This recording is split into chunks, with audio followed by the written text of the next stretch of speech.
Apakah kalian pernah mendengar tentang manipulasi market? Di mana harga membuat support resistance, yang memicu trader support resistance untuk entry, kemudian terjadi breakout yang membuat stop loss dari trader SNR terjemput. Kemudian breakout trader akan melihat peluang ini dan entry ke market, namun setelahnya harga kembali, dan membuat false breakout, sehingga breakout trader juga mengalami stop loss. Dan jika hari ini kalian belajar strategi smart money concept, kondisi seperti ini akan kalian temui dengan istilah liquidity swap. Jadi, apa itu area liquidity? Dan apa yang menyebabkan liquidity?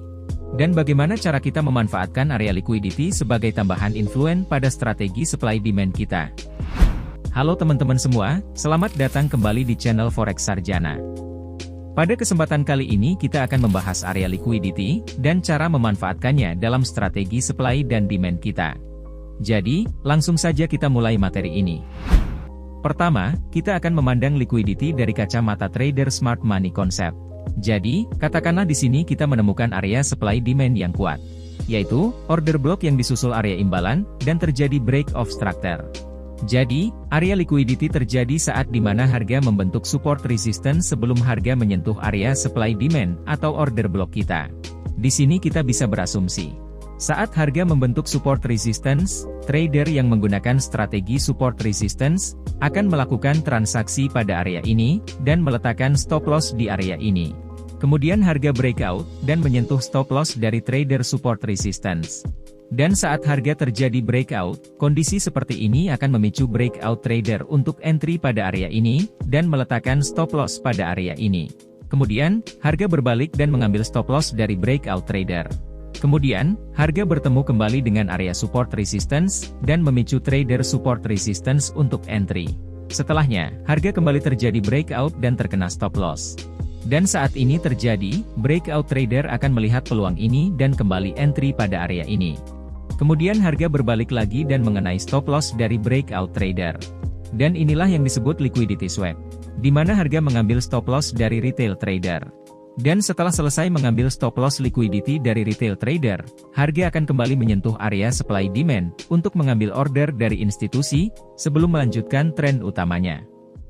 Dan di sini, area liquidity terkadang juga berupa area trend line yang akan memicu breakout trader untuk entry dari support resistance ini, atau retail trader yang menggunakan pantulan dari support resistance, serta trader yang entry berdasarkan trend line juga akan ikut entry pada area ini. Jadi pada area ini, akan terdapat banyak posisi, serta stop loss dari retail trader. Kemudian stop loss mereka akan tersapu, atau disebut liquidity swap, sebelum harga kembali mengambil order dari institusi pada area order block, dan melanjutkan tren utamanya. Seperti contoh di chart ini, kita bisa melihat area demand order block, yang diikuti area imbalan, dan break dari structure ini. Jadi kita tandai area ini. Dan di sini kita akan menunggu harga membentuk area liquidity sebelum harga masuk ke area demand order block kita. Jadi, jika harga langsung kembali ke area ini tanpa membentuk area liquidity, maka area ini akan kita cancel. Namun, di sini perlu saya perjelas. Jadi, ini hanya opsional, apakah kalian hanya mengambil area yang memiliki confluence dari area liquidity, atau tidak? Tentunya area yang memiliki influence dari liquidity akan memiliki probability lebih baik. Jadi, pada step ini kita akan menunggu adanya area liquidity sebelum harga menyentuh area demand kita. Kemudian, di sini kita bisa melihat harga membuat lower low dan lower high, dan ini yang disebut minor structure. Jadi kita bisa menarik garis trend line dari lower low dan lower high ini. Sekarang perhatikan, di sini kita bisa mengasumsikan bahwa adanya stop loss dari retail trader yang menggunakan entry di area support resistance, breakout, dan entry pada area trend line, dan stop loss mereka berada pada area swing low, dan swing high pada area ini. Dan terkadang stop loss dari trader breakout berada di tengah dari area manipulasi ini. Jadi, area ini bisa kita katakan sebagai manipulasi market maker atau area liquidity. Sekarang, mari kita rangkum confluence apa saja yang kita miliki pada area demand ini. Pertama, kita memiliki area demand order block yang disusul area imbalan. Kedua, terjadi break of structure. Dan ketiga, harga membuat trend line liquidity, yang artinya, market maker sedang mencoba memanipulasi harga untuk mengambil stop loss dari para retail trader. Jadi kita akan buy pada area demand ini. Di sini kalian bisa memasang pending order, atau melakukan konfirmasi momentum yang sudah saya share di video sebelumnya. Jadi, pastikan kalian juga menonton materi sebelumnya, agar tidak kebingungan pada materi ini. Kemudian, harga kembali naik dari area ini, dan mengambil sisa stop loss dari retail trader. Jadi, jika kita buy di sini, transaksi ini berakhir profit. Kemudian, di sini kita bisa kembali melihat demand order block yang diikuti area imbalan, dan membuat break of tractor di sini. Jadi kita tandai area ini sebagai area demand order block. Kemudian, harga kembali turun hingga area imbalan, sebelum kembali naik. Jadi, kita bisa asumsikan area ini sebagai area support liquidity. Artinya harga akan kembali turun untuk membuat false breakout, dan terjadi manipulasi pada area ini, sebelum harga mengambil order demand pada area ini. Namun nyatanya harga tidak kembali pada area order block, dan hanya memantul pada area imbalan, jadi area inilah yang disebut area fair value gap. Lalu, apakah yang terjadi di sini? Dan kenapa market maker tidak kembali membuat manipulasi pada area ini? Dan kenapa demand ini bahkan tidak tersentuh? Jadi sekarang, mari kita lihat area liquidity dari sudut pandang hukum ekonomi perdagangan. Jadi mari kembali ke setup kita sebelumnya. Di sini saya akan menjelaskan apa yang terjadi pada area imbalan dan kenapa liquidity bisa terjadi. Jadi pada titik ini seller masuk dan menawarkan aset yang diperdagangkan kepada buyer, sehingga terbentuk kandel merah ini. Kemudian pada harga ini, buyer tertarik dan masuk dengan jumlah besar, sehingga pada titik ini jumlah seller tidak sebanding dengan banyaknya buyer. Dan karena jumlah aset yang dijual dari seller tidak sebanding, dan buyer saling berebut aset yang dijual, akhirnya seller menaikkan harga. Dan terjadi tawar-menawar harga, atau di dunia nyata kita bisa menyebutnya dengan istilah lelang. Jadi pada titik ini terjadi penawaran harga oleh buyer, dan buyer lain menawar dengan harga yang lebih tinggi, kemudian masuk buyer lain yang menawar dengan harga lebih tinggi. Hingga pada titik ini seller setuju untuk menjual aset yang diperdagangkan pada harga yang sudah disepakati oleh seller dan buyer. Namun, buyer tetap berdatangan dengan jumlah besar, dan jumlah seller yang menjual aset tidak seimbang. Akhirnya buyer kembali berebut aset, dan kembali terjadi lelang harga. Sehingga terbentuk pola rally base rally di sini. Dan inilah alasan kenapa imbalan bisa terbentuk.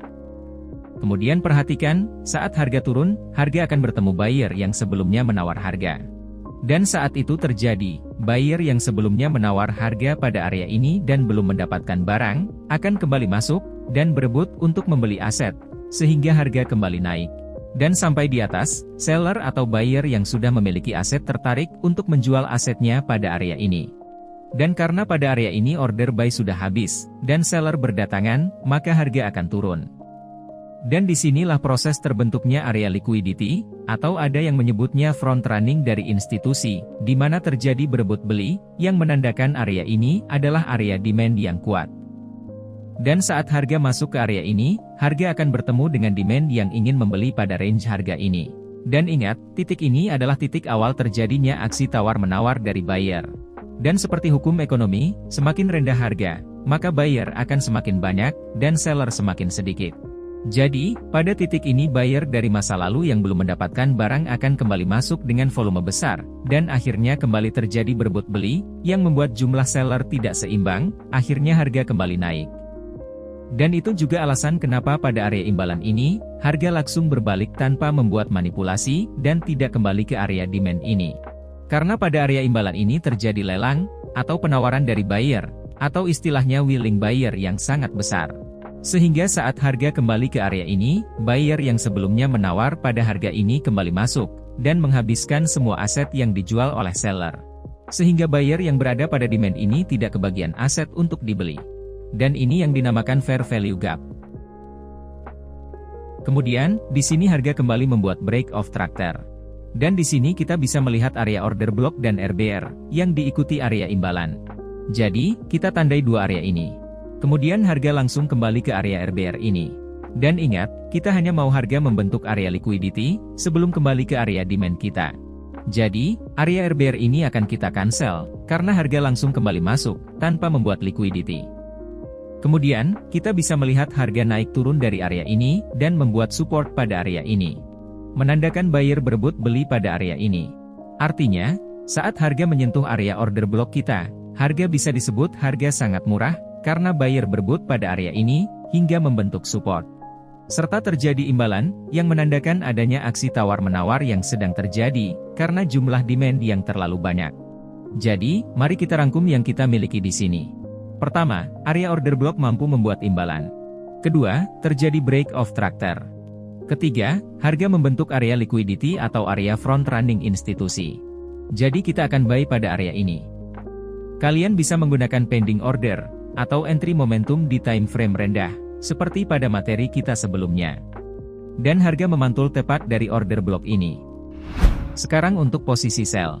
Di sini kita bisa melihat area supply order block, yang diikuti area imbalan, dan terjadi break of structure di sini. Jadi kita tandai area ini. Kemudian harga memantul dari area imbalan ini. Menandakan pada area imbalan ini seller berebut jual pada harga ini. Artinya pada area supply ini terdapat willing seller yang sangat besar, sehingga seller sudah berebut jual, bahkan sebelum mencapai area supply. Jadi, kita tandai area ini sebagai area sell side liquidity. Jadi mari kita rangkum yang kita miliki di sini. Pertama, kita memiliki area supply order block yang diikuti area imbalan. Kedua, harga membuat break of structure. Ketiga, harga membentuk area liquidity atau area front running institusi. Jadi, kita akan sell pada area ini. Dan harga memantul dari area supply ini. Dan di sini kita bisa kembali melihat dua area order block supply yang diikuti area imbalan, serta terjadi break of tractor. Maka, kita tandai dua area order block ini. Kemudian, harga kembali menyentuh area supply kita tanpa membuat area liquidity. Jadi kita akan sell area ini. Kemudian harga naik turun pada area ini dan membentuk resistance di sini. Menandakan pada area ini willing seller sangat kuat, sehingga supply berebut jual pada area ini. Jadi kita tandai ini sebagai area liquidity. Jadi di sini, kita memiliki area supply order block yang diikuti area imbalan. Kedua, terjadi break of structure. Ketiga, harga membentuk area liquidity. Jadi kita akan sell pada area ini. Dan harga memantul dari area supply ini. Sekarang, mari kita bongkar rahasia liquidity. Dan apa yang akan terjadi jika semua trader menggunakan strategi smart money concept. Jadi, sebenarnya smart money concept bukanlah strategi dari market maker atau institusi. Karena market maker sangat tertutup dan tidak mungkin sampai terjadi kebocoran informasi dari strategi yang mereka gunakan. Dan apakah benar? Area liquidity adalah area stop loss dari trader breakout dan trader support resistance? Faktanya strategi support resistance dan breakout pattern sudah ada bahkan sebelum saya lahir. Dan sekarang mari kita lihat pada chart ini. Di sini kita bisa melihat area demand order block yang diikuti area imbalan, break of structure, dan area liquidity. Dan kalian bisa melihat harga memantul dari area ini. Sekarang mari kita lihat dari kacamata trader support resistance. Jadi pada support ini apakah kita akan entry? Jawabannya adalah trader support resistance tidak mungkin langsung entry pada area ini. Yang mereka lakukan adalah menunggu momentum seperti engulfing atau candle reject, seperti pada video yang ada di channel ini. Seperti contoh pada resistance di atas sini, kita bisa melihat harga membuat candle reject dan bearish engulfing di sini. Kemudian di bawah ini kita juga bisa melihat support. Dan di sini kita bisa melihat reject dan bullish engulfing. Dan jika kalian trader breakout, kalian akan melihat flag pattern di sini, seperti strategi breakout yang sudah saya share di channel ini. Kemudian, pada chart ini, kita bisa melihat demand order block yang diikuti area imbalan, break of structure, dan harga membuat area liquidity. Namun, harga menembus area order block ini. Melainkan, harga menghormati area support di bawahnya, dan membuat bullish engulfing. Dan jika kalian seorang breakout trader, kalian akan melihat pola triangle di sini, dan open posisi buy setelah candle momentum ini. Kemudian pada chart ini, kita bisa melihat order block yang valid. Dan di sini kita juga bisa melihat area liquidity. Maka kita asumsikan pada area liquidity ini terdapat stop loss atau pending order dari trader support resistance, yang akan langsung entry pada area ini, serta stop order dari trader breakout di sini. Jadi harga akan kembali turun, break, dan menyapu stop loss dari trader support resistance. Dan trader breakout akan sell setelah breakout.